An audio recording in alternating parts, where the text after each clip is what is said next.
You're listening to Radio Kidnappers, the voice of Hawke's Bay. This is the program called The Wonderful World of Wardini Books, and as always, it's my pleasure to have opposite me the wonderful Lou from Wardini Books in Havelock North. How you going, Lou? I'm very well, thank you. Wonderful, Ken. You've been flat out like a lizard drinking? Yeah. Well, everything's a bit weird at the moment, isn't Yes, it? I So know we're it just is. readjusting our policies and... Take every day as it comes. I think we have to. But forever versatile. I mean, even if we go back into lockdown, you'll be delivering books Yeah, we again, will. If perhaps. it's level 3 lockdown and we're allowed to, we certainly will. Okay, well, let's get down to the real business, and we're going to review another 3 great books. And the first one is called The Diddle, Dummed. I know, isn't that a great title? It is a great title. So I this love is it. a picture book for little children, and it's by Kes Gray and Fred Blunt. And at the bottom there, you've got all these quavers in music, and there's an upside down one at the bottom. Oh, so look at he that. presumably is the Diddle that Dummed.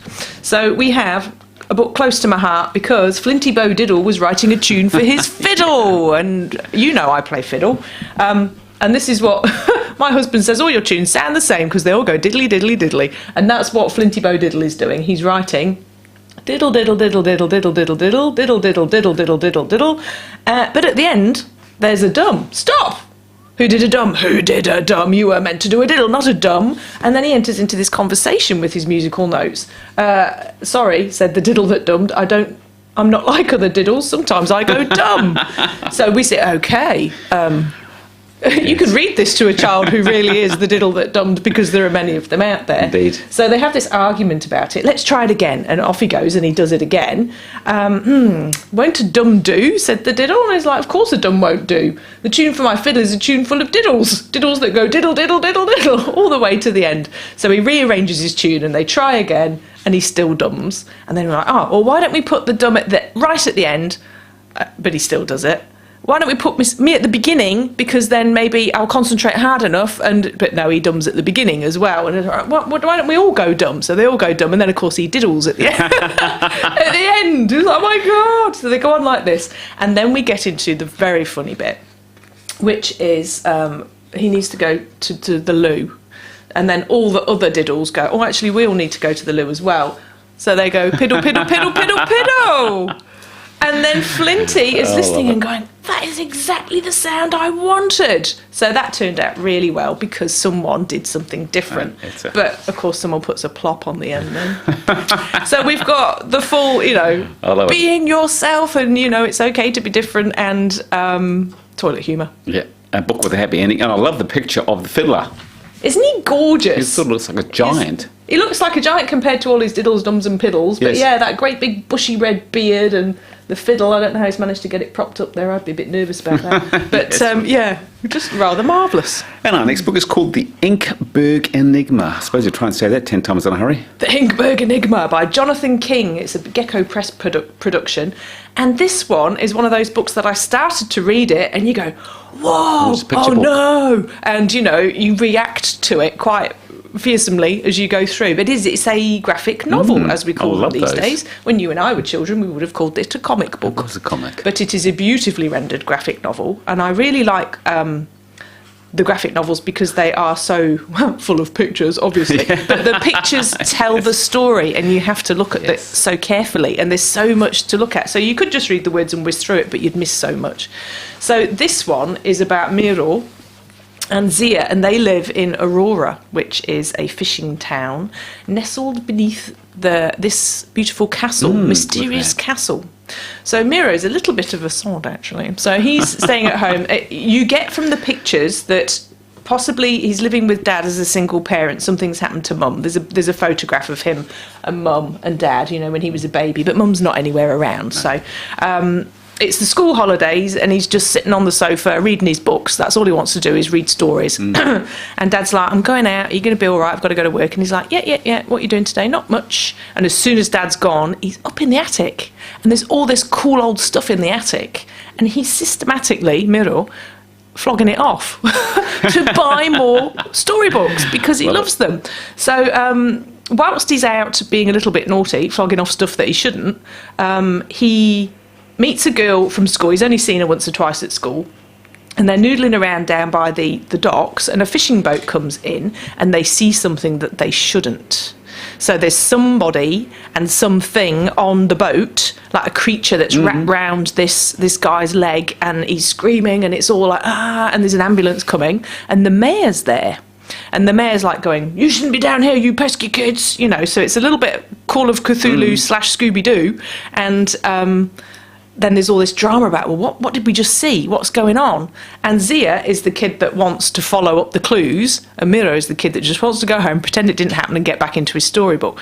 So they do go on an adventure, because she points out, "You're reading adventures, why don't we have one?" Yeah, let's have a real adventure. Yeah. But the thing that I really like it is you can tell who the bad guys are because of the way that they're drawn. So we've got these beautiful, you know, Miro and Zia, they've got sort of, you know, lovely smooth colouring and they're healthy looking kids. And then if you see the mayor and the other people involved with him, they're almost a little bit sallow and zombie-like. So you can tell who the bad guys are because they look bad. Almost like those Bizarro guys out of Superman comics.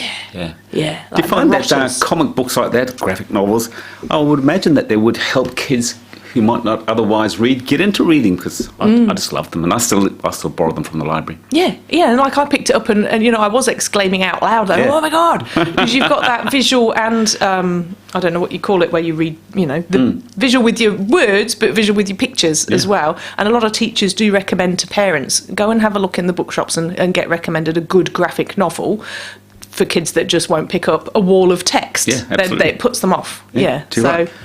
it's very exciting. And our last book is actually inside your head, and it's called The Bott Diaries. The Bott Diaries, because I don't have my own copy because I borrowed it from Cat in the bookshop, and I gave it back not thinking I was going to come and review it today. So it's by Martha Wells, and it's a little novella, and it's the first in a little series of novellas, and now there's a novel coming as well.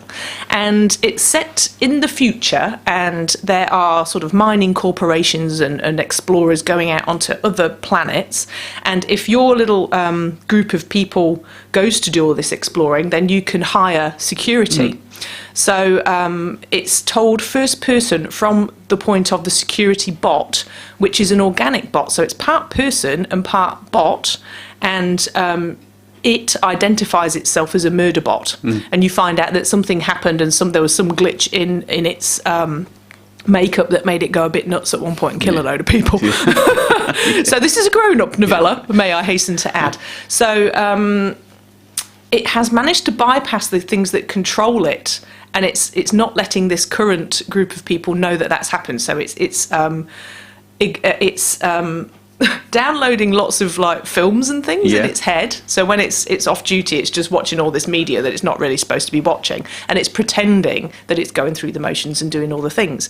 But it starts to get attached to the people that it's working for, and then when they come under attack from this unknown assailant, it really feels that it should be protecting them from a moral point of view, as opposed to, I'm a bot and that's my job. So it's just the character, and I've talked to Kat and Gareth and everybody about this, like, because it's never identified what gender it is, because they're actually genderless. But I'm reading it as a female, Kat read it as male, and Gareth read it as female as well. So it's really interesting. So the bot, the murder bot, because that's what it identifies as, it's not got a name, is just the most amazing character. So she doesn't like to interact with the humans, and when they start getting a bit personal with her, she makes sure she's got her helmet on, and she actually goes and stands and faces the wall. She's like, she can't handle it, and they start to become quite sensitive to her moods, which is so really artificial intelligence taking on real intelligence. It's a mashup of the two, really. Sounds exciting. It's brilliant. It's exciting and it's funny, and a real good, nicely plotted story too. So I've finished that first one, and I'm very much looking forward to see what the novel, the longer version, is going to be like. Now you said it novella, so what is a novella compared to a novel? Just a short story. It's kind of a short story, but it's longer than short story, and it's shorter than a novel. So it's a novella. It's just its own perfectly formed little thing. And now you want to tell us about a book launch that you've got happening at Wardini Books. Yes, so hopefully people have all listened to the Made in New Zealand show. And we interviewed this week Chris McLean, who is a well-renowned historian in New Zealand. And he has done a COVID-19 lockdown diary called Anxious Autumn. And fingers crossed, if we're not at anything... If we're back at level 1, then we can go ahead with his book launch, which will be at Wardini Books Napier on Monday the 17th of August at 6 p.m. And we've got the Honourable Stuart Nash as our guest, because obviously he had a lot going on during lockdown, so he can add to that story. So it's going to be full of the movers and the shakers.